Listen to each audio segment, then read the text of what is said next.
पावसाळ्याचे दिवस चालू झालेले आहेत आणि अशा वेळेला काही ना काही झटपट होणारं आणि चटपटीत हे असं खावंसं वाटतंच. मग मलाही वाटत होतं की आता पाऊस चालू झालेला आहे आणि काहीतरी झटपट होणारं असं करून खावं. घरामध्ये चुरमुरे होतेच, त्यामुळे मी ठरवलं की आज भेळ बनवायची.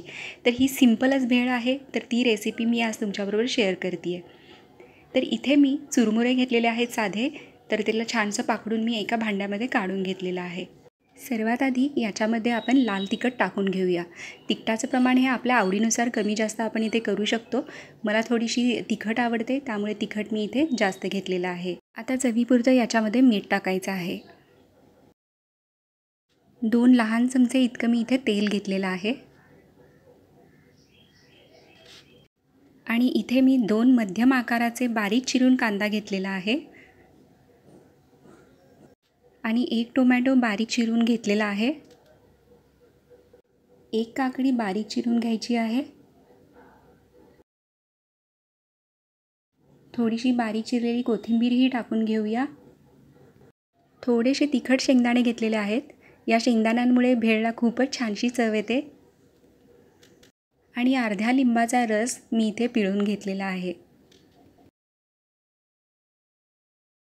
आणि आता 1 छोटी वाटी मी फरसाण टाकलेलं आहे आणि 1 छोटी वाटी इथे बारीक शेव घेतलेली आहे.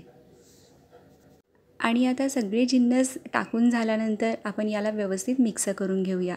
इथे तुम्ही पाहू शकता भेळ जी आहे खूपच छानशी कलरफुल अशी दिसते.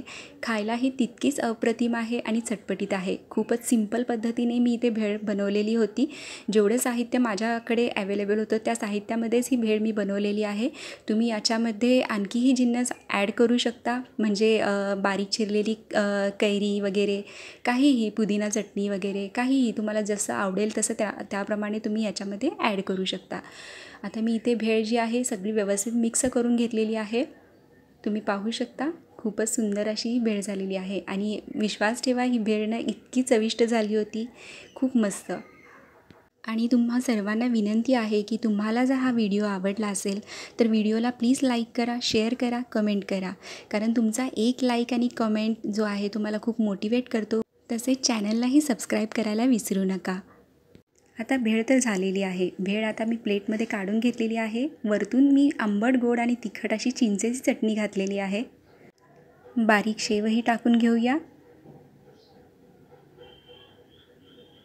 आणि शेवटीला थोडीशी बारीक चिरलेली कोथिंबीर टाकायची आहे. आणि आपली ही मस्त चटपटीत आंबट, गोड आणि थोडीशी तिखट अशी भेळ तयार झालेली आहे. व्हिडिओ आवडला असेल अशी मी आशा करते. तेव्हा प्लीज व्हिडिओला लाईक करायला विसरू नका. तेव्हा स्वस्त राहा आणि मस्त खा. भेटूया पुन्हा पुढील रेसिपीमध्ये.